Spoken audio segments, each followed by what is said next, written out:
सम्पूर्ण महानुभावजनहरू जहाँ जहाँबाट हेर्दै हुनुहुन्छ हजुरहरू सबैलाई नमन। जय श्री राधे, जय श्री कृष्ण, जय दुर्गी भवानी। हामी जनै पूर्णिमाको सुन्दर पर्व उत्सवमा छौँ। देश यतिखेर रोइरहेको अवस्थामा छ। अहिले रसुवा र नुवाकोटमा परेको बाढीको क्षति एउटा अकल्पनीय छ। अत्यन्त स्तब्ध बनाएको छ यो घटनाले। सम्पूर्ण दिवंगत हुनुभएको आत्माप्रति हार्दिक श्रद्धाञ्जली व्यक्त गर्दै परिवारमा धैर्य धारण बनिरहोस्। जे जसो भए पनि हजुर हामीले गरिएको पर्व, आउँदै गरेका हाम्रा विभिन्न किसिमका तिथि कर्महरू जे जति छन् हजुर हामीले नगरी हुँदैन, गर्नै पर्दछ। कर्म गर्नुपर्ने मानवको कर्तव्य हो। त्यसो हुनाले गर्दाखेरि हाम्रो यो जनै पूर्णिमा पर्वमा सबैलाई पुनः हार्दिक मङ्गलमय शुभकामना व्यक्त गर्दै यो जनै पूर्णिमाको महत्त्व, जनै कसरी लगाउनु पर्दछ अनि जनै बिहान उठेर हामीले कुन विधानद्वारा लगाउने, फेर्ने अनि धागो बाँध्ने अर्थात् रक्षाबन्धन कसरी गर्ने र ऋषि तर्पणीको महत्त्व के रहेको छ, यो सन्दर्भमा भने मैले अगाडिको भिडियोमा हजुरहरूलाई जानकारी गराएँ। हजुरहरूले हेरेर पनि साथ दिनुभयो, धेरै धेरै धन्यवाद। सबैलाई नमन। अन्तिमसम्म अब यो भिडियो हेरेर साथ दिनुहोला। आजको सन्दर्भ रहेको छ यही जनै पूर्णिमामै आधारित भएर अगाडिको भिडियोमा हामीले समेट्न नसकिएको यज्ञोपवीतको महत्त्व के रहेको छ, वास्तवमा जनै भनेको के हो, जनैको महत्त्व कति रहेको छ, के रहेको छ, हामीले सम्पूर्ण वृत्तान्त त यही भिडियोबाट बताउन सक्दैनौँ। तर पनि महत्त्वपूर्ण तपाईँ हामीलाई आवश्यक पर्ने जति कुरा समयले भ्याए अनुरूप म बताउने प्रयास गर्नेछु। हजुरहरूले सबैजनाले अन्तिमसम्म हेरेर साथ दिनुहोला। जहाँ जहाँबाट हेर्दै हुनुहुन्छ हजुरहरू सबैमा पुनः स्वागत र नमन। अब हामीले यज्ञोपवीत भन्ने शब्द निर्माण भइरहँदा जनैको संस्कृत शब्द हो यज्ञोपवीत। अब यज्ञ प्लस उपवीत भन्ने दुईवटा शब्दद्वारा यज्ञोपवीत बन्दछ। यज्ञ भनेको श्रेष्ठ कर्म, उत्तम कर्म, वैदिक कर्म, वैदिक अनुष्ठानलाई यज्ञ भनिन्छ। फेरि यज्ञको अर्थ हो जान्न योग्य कर्म र हामीले त्यस्तो श्रेष्ठ कर्मद्वारा उपवीत भनेको धारणा गरिएको वस्त्र, धारणा गरिएको सूत्र, धारणा गरिएको अनि डोरोलाई हामी भन्दछौँ यज्ञोपवीत। अनि त्यो यज्ञोपवीतको अर्को अर्थ के हुन्छ भने यज्ञद्वारा धारणा गरिएको सूत्र वस्त्र पनि हो र धर्मानुकूल श्रेष्ठ उपयुक्त कर्म गर्नका निमित्त र यज्ञादि कर्महरू गर्नका लागि धारणा गरिएको वस्त्र सूत्र हो यज्ञोपवीत। यो संस्कृत शब्द हो यज्ञोपवीत। जनै हजुर हाम्रो बोलीचालीको भाषा हो र संस्कृतबाटै अपभ्रंश भएर अनि यो जनै शब्द बनेको छ। हजुर हाम्रो ज्ञानी जन भन्ने शब्दमा हजुर हामीले प्रयोग गर्दै गर्दा तिनै व्यक्तिहरूले धारणा गर्ने जनै भन्ने अर्थमा यसको प्रयोग भएको छ। जनै अर्थात् यज्ञोपवीतमा जम्मा तीनवटा सरहहरू हुन्छन्, तीनवटा धागोहरू हुन्छन्, तीनवटा डोरोहरूमा 30मा हाम्रो जम्मा तीनवटाको अर्थ आफैमा एउटा गहिरो अर्थले परिपूर्ण छ। तीनवटा धागोको अर्थ ऋग्वेद अनि त्यसपछि गएर यजुर्वेद र सामवेद हुन्छ। तीनैवटा वेदलाई हजुर हामीले धारणा गरेका हौँ। यो सामान्य एउटा धागो धारणा गरिया होइन। फेरि उत्तम किसिमको श्रेष्ठ अनुकूल यज्ञ अनुष्ठानद्वारा अभिमन्त्रित गरेर गहिरो मन्त्र, गहिरो कर्म र वैदिक कर्मद्वारा नै अनि स्वीकृति गराएर लगाइएको हुनाले गर्दा यहाँ ऋग्वेद र यजुर्वेद अनि सामवेद विराजित हुनुभएको हुन्छ। अर्को ब्रह्मा विष्णु महेश्वर तीनवटा सरामा जम्मा ब्रह्मा विष्णु महेश्वर त्रिदेव विराजित हुनुहुन्छ। तीनैवटा देवता महाकाली, महालक्ष्मी, महासरस्वती देवीको पनि अंश अर्थात् उहाँहरूको शक्ति पनि त्यहाँ विराजित भएको हुन्छ। अनि त्यसै गरी अर्को महत्त्वपूर्ण हजुर हाम्रा धरतीमा तीनजना हुनुहुन्छ, गुरु, माता र पिता। यी गुरु अनि माता र पिताको स्वरूप हो पनि भनिएको छ। अनि त्यसै गरी त्यो तीनटा सराको अर्थ हो भू भनेको भूलोक, भूवरलोक अनि स्वर्गलोक गरेर तीन लोक 14 भुवनमा हाम्रो यो सम्पूर्ण संसार रहेको छ र त्यही संसारलाई प्रतिनिधित्व हाम्रो तीनवटा सराले गर्दछ। अनि त्यसै गरी सत्व रजतम तीनवटै गुणले भरिपूर्ण, तीनवटा गुणको प्रतिनिधित्व गर्नेवाला तत्त्व हो यज्ञोपवीत। अब यसमा हजुर हाम्रो 9वटा सरा पनि हुन्छन् त्यसमा। अनि 3वटामा हजुर हाम्रो 9वटा सराहरू पनि त्यहाँनेरि रहेको हुन्छ। अनि त्यो 9वटा सराहरूमा पनि हाम्रो जम्मा यो 9 ढोके दरबार रूपी यो शरीर हुन्छ। बुझिबक्सेला, हाम्रा 9वटा ढोका भएको यो शरीर छ। यो शरीरको एउटा प्रतिनिधित्व गर्ने क्रममा, यो शरीरलाई सुन्दर बनाउने क्रममा आज 9वटा सरा स्थापित गरेर यहाँ एउटा सुन्दर वैज्ञानिक ढङ्गबाट शास्त्रीय विधि विधान अनुसार यो निर्माण भएको छ। हामीले यो छोटो भिडियोमा यो पारस्कर गुह्य सूत्रमा वर्णन गरिएका सबै अत्यन्तै गहिरो अर्थहरूलाई वर्णन गर्न हामीसित समय हुँदैन। तर पनि यो सुन्दर हजुर हामीले धारणा गरेको यज्ञोपवीत जसले हामीलाई सदा सर्वदा रक्षा गरेर हाम्रा शरीरमा विराजित हुनुहोस् भनेर कामना गरेर हामीले यसलाई लगाउँछौँ। यज्ञोपवीतं परमं पवित्रं प्रजापते यते सहजं पुरस्ताद आयुष्यमग्र्यं प्रतिमुञ्च शुभ्रं यज्ञोपवीतं बलमस्तु तेजा। यो यज्ञोपवीत जो चाहिँ परम पवित्र छ, जो प्रजापति ब्रह्माजीले नै यसलाई सृष्टि गर्नुभयो, यसलाई उत्पन्न गर्नुभयो र मानवको बल तेज अनि त्यसै गरी सबै कुरा किसिमको ऐश्वर्य ज्ञान धर्मलाई नै स्थापित गरिदिने र त्यसलाई प्रदान गरिदिनेवाला भनेर हे यज्ञोपवीत तिमी विराजित बन भनेर हामीले यो यज्ञोपवीत धारणा गर्दछौँ। त्यसै कारणले गर्दा यज्ञोपवीत पुरानो त्याग्ने पनि मन्त्र छ अनि हजुर हामीले यो लगाउने पनि मन्त्र छ। त्यसो हुनाले मैले अगाडिको भिडियोमा हजुरहरूलाई त्याग्दाको मन्त्र वर्णन गरेका थिएँ। जनै लगाउँदाखेरिको मन्त्र यज्ञोपवीतं परमं पवित्रम, यो सुन्दर मन्त्रद्वारा हामीले जनै धारणा गर्दछौँ र जनैको अवधि हुन्छ 4 महिना। जुठो सुतक पर्न गएन भनेदेखि हामीले 4 महिनामा जनै फेर्नु पर्दछ अनि 4 महिना पछि जनै लगाउनु पर्छ। जुठो पर्यो, मलामीमा गइयो अनि त्यसै गरी कतै छुन नहुने कुराहरू छोइयो, स्पर्श गरियो भने त्यो आफै निस्तेज भएर जान्छ। यहाँ कसैलाई विभेद गरिएको होइन। यहाँ छुइनुको अर्थमा पनि कहिलेकाहीँ तर्क फरक फरक खालका हुन्छन्। यहाँ छुँदाखेरि यज्ञोपवीतको तेज समाप्त हुन्छ। यज्ञोपवीतले गर्ने एउटा धर्मानुष्ठानको कर्मको प्रतिफल मिल्दैन भन्नका लागि हामीले जनै अशुद्ध अवस्थामा स्पर्शादि दोषहरू र जुठो शुद्ध हुँदा फेर्नुपर्छ भन्ने विभिन्न शास्त्रहरूको मत छ। स्मृति ग्रन्थमा भनिएको छ, शौचाचमन कालेषु कण्ठे शिरसि वा पुनः कर्णे वा दक्षिणे कार्य यज्ञोपवीतं दिजोतमै भनेर बताइएको छ। हजुर हामीले जनैलाई प्रयोग गर्ने क्रममा हामीले यतापट्टिको देब्रे स्कन्धबाट अनि यतापट्टि दाहिनेतर्फ लगाएर सभ्य भएर हामीले धारणा गर्ने गर्दछौँ अनि अपसभ्य हुँदा यतापट्टिबाट देब्रेपट्टि हामीले झारिरहेका हुन्छौँ। यो हाम्रा कर्महरू जसरी हामीले गर्दछौँ यसको धेरै महत्त्वपूर्ण अर्थ छ र यहाँनेरि हामीले कहिलेकाहीँ जनै लगाउने क्रममा यहाँ हामीले टाउकोमा पनि बेर्नुहुन्छ भन्छ स्मृति ग्रन्थ। कहिलेकाहीँ हामीले केही काम गर्नु पर्यो भनेदेखि जनै कतिखेरसम्म बिटुलो भएर त्याग्न योग्य हुँदैन भने छुटो सुत्तको कुरा त एक ठाउँमा छँदैछ। हामीले जनैलाई प्रयोग गर्दाखेरि हामीले टाउकोमा बेर्न सक्छौँ कहिलेकाहीँ आवश्यक पर्दा अनि त्यसै गरी हजुर हामीले कानमा सिउरिन सक्छौँ अनि त्यसपछि गएर हामीले गलामा राख्न सक्छौँ जनैलाई। यी 3 प्रकारबाट यी जनैहरूको हामीले सुरक्षा गर्न सक्छौँ, त्यसलाई संरक्षण गर्न सक्छौँ। हामीले कहिलेकाहीँ धारणा गर्दाखेरि केही तरिका मिलाउनु पर्यो भने त्यसो हुनाले गर्दाखेरि यसको वैज्ञानिक रहस्य पनि छ र यो स्वास्थ्य लाभसँग पनि जोडिएको विषय हो। यज्ञोपवीत समादरणीय सम्पूर्ण सज्जनवृन्द, आजभोलिका युवाहरू जनै लगाउनमा बडो झन्झट बोध गर्न थाले।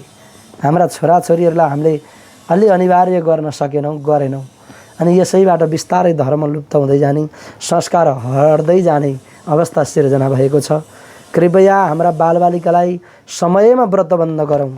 यो व्रतबन्ध गर्दा पनि महत्त्वपूर्ण ध्यान दिनुपर्ने कुरा, बच्चाले लङ्गौटी धारणा गर्दा, कन्दनी धारणा गर्दा, गेरु वस्त्र धारणा गर्दा, मेखला धारणा गर्दा, भिक्षा माग्दै गर्दा उसलाई रमाइलो लाग्ने उमेरमै हामीले व्रतबन्ध गरिदिनुपर्छ। सज्जनवृन्द, हाम्रो एउटा बानी असाध्यै बिग्रिएको कहाँ छ भने कहिलेकाहीँ अन्तर्दशाहरू शुभ दशा चलेका बेलामा पनि ग्रह शान्ति गराएर पनि उपयुक्त बनाएर केही न केही ग्रह गोचर त अनुकूल बनाउनै पर्दछ। त्यो मिलाएर पनि व्रतबन्ध गरिदिनुपर्छ। कति गुरुजनहरूले अब 5-10 वर्ष हुँदैन, 7-8 वर्ष हुँदैन, 4 वर्ष हुँदैन भनिदिनाले गर्दा अनि हजुर हाम्रो जनेउ संस्कार कहिलेकाहीँ 10-11 वर्षको उमेरमा गर्नुपर्ने उहाँ 18-19 वर्ष पुग्छ। त्यसले कति धेरै घात गरिरहेको छ हजुरहरूले याद गरिबक्स्या छ। त्यसो कदापि पनि नगरौँ, त्यसो गर्नु हुँदैन। शुभ ग्रह पहिल्यै बरु 2 वर्ष 4 वर्ष हेर्ने। त्यसो हुनाले गर्दा बच्चालाई रमाइलो लाग्ने उमेरमा कम्तीमा दारी जुङ्गा पलाउनुभन्दा अगाडि नै बच्चाहरू सानै हुँदा हाम्रो धारणा गर्नुपर्ने एउटा वैदिक कर्मअनुसार एउटा सन्त सन्यासी बनेर एउटा अनुष्ठान गर्दै गर्दाखेरि त्यतिखेर उसले लगाएका वस्त्र धारणा गर्दा उसलाई रमाइलो अनुभव, आनन्दको अनुभूति व्रतबन्ध गर्ने रे मेरो भन्दा खुसी हुने समयमा गरौँ। बच्चाहरू ठुलो भएपछि बडा गाह्रो मुस्किल हुन्छ। यो विधानभित्र पनि पर्दैन। यसले बच्चाहरूमा संस्कार पनि बाँकी रहँदैन। एक दिन बुबाले गरेको धेरै खर्च त्यत्तिकै खेर जाने बाहेक अरू केही पनि हुँदैन सज्जन। त्यसै कारणले गर्दा व्रतबन्ध जस्तो शुभ कर्म कि 8 वर्षमा कि 11 वर्षमा 12 वर्षमा पनि हुन्छ।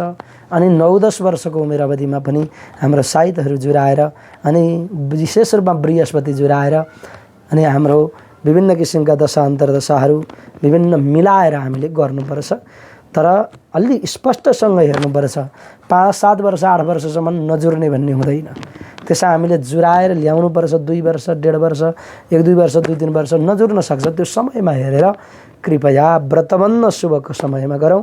जनाईको ठुलो महत्त्व छ। हजुर हामीले जनाई कानमा भिर्छौँ नि, यो कानमा लगाउनुको पनि त्यस्तो सामान्य अर्थमा अथवा कुनै एउटा सामान्य बोलीचालीको भाषामा अथवा अत्यन्तै सामान्य अर्थविहीन रूपमा हामीले त्यसलाई धारणा गरेका होइनौँ। हाम्रो एक्युप्रेसर यो एक्सुप्रेसर भन्ने स्नायु प्रणाली जुन हजुर हाम्रो स्वास्थ्यसँग सम्बन्धित विषय हुन्छ।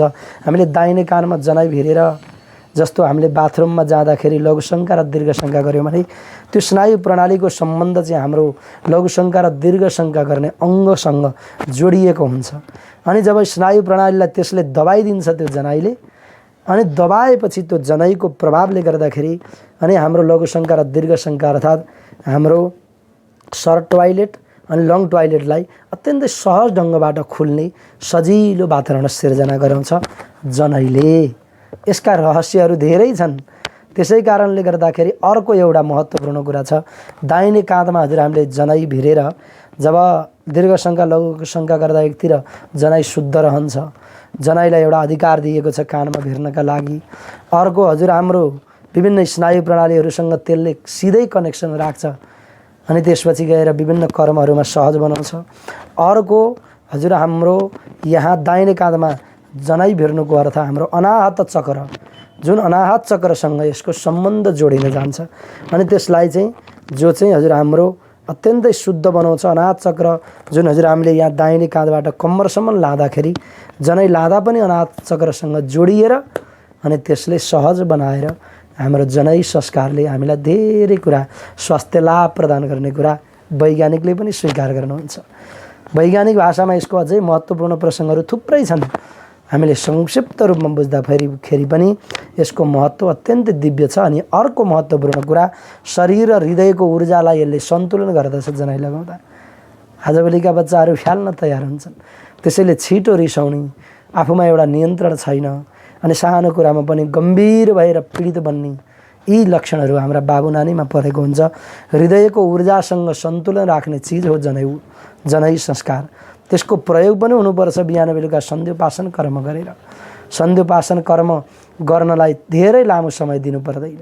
हामीले 3 चोटि मात्रै गायत्री 3-4 चोटि जप्दा त हुन्छ। थोरै जप्नेवालाले, समय नहुनेवालाले कति बेर लाग्ला? 2 मिनट, 1-1.5 मिनट, 2 मिनट 24 घन्टामा 1 घन्टामा 60 मिनट हुन्छ। 2 मिनट भगवानको शुभ कर्म र जपमा हामीले लगाउँदाखेरि हाम्रो के बिग्रय हुन्छ। त्यसै कारणले गर्दा जनेऊ संस्कार गर्ने मात्रै होइन, त्यसको प्रयोग पनि हाम्रा बच्चा बाबु नानीहरूलाई समयमा सिकौँ। अनि यसको स्मरण शक्ति वृद्धि र एकाग्रता बनाउने प्रयास यो जनाईले गर्दछ। आफूलाई संयमतामा राख्छ जनै। सधैँ सदुपयोग कसैले गर्यो भने जनै धारणा गरेर जनैका माध्यमबाट यज्ञोपवीतका माध्यमबाट सुन्दर जपादि कर्महरू जप ध्यान मनन गर्नेवाला व्यक्तिलाई बडो संयम बनाउने काम गर्दछ। त्यसैले जनै पूर्णिमामा सम्प्राप्ते श्रावणास्यान्ते पौर्णमास्यां दिनोदये स्नानं कुर्वते मतिमान् शुचिस्मृति विधानतः ततो परान्य समय रक्षा पोटलिका शुभा भनेर यहाँ वर्णन गरिएको छ। त्यसो हुनाले गर्दा जब श्रावण महिनाको अन्तिम दिनमा हामीले जनै लगाउँछौँ, श्रावण दिनको अन्तिम दिन अर्थात् जनै पूर्णिमा, अनि त्यसको भोलिपल्टबाट भाद्र महिनाको आरम्भ हुन्छ। अनि यो चन्द्रमास अनुसार सूर्यमास अनुसार जहिले पनि एक एक गते नै महिना परिवर्तन हुने गर्दछ र स्नानादि कर्म गरेर शुद्ध भएर विधि विधानपूर्वक यो जनै लगाउने काम हामी सबैजनाले गर्नुपर्छ सज्जनवृन्द। त्यसै कारणले गर्दा यो जनै भनेको हजुर हामीले अत्यन्तै महत्त्वको अर्थमा बुझ्न सक्छौँ। यसको धेरै गहिरो अर्थ छ। अनि त्यसो हुनाले गर्दाखेरि यो जनेऊ संस्कारद्वारा हाम्रा बालबालिकाहरूलाई पढाइको अधिकार सिद्ध गराउने, पढाइमा सफलता बनाउने एउटा सुन्दर कर्म पनि हो जनेऊ संस्कार, जो हामीले व्रतबन्ध आदि कर्मका रूपमा गर्ने गर्दछौँ। यो सुन्दर उपनयन संस्कारद्वारा बालकहरूको वृद्धि विकास बनोस्, जनैको महत्त्व हामीले बुझौँ। जनै हजुर हामीले धारणा गर्नुपर्दछ। जनै लगाएर अनेक किसिमका कामहरू गर्नुपर्दछ, नराम्रा कामहरू पनि गर्नुपर्दछ, खाना जे पनि खानुपर्दछ। त्यो भएर किन लगाइरहनु गुरुजी, यसले पाप हुन्छ भनेर छोड्या भन्नुहुन्छ कोही कोही। यो अचम्मको कुरा छ।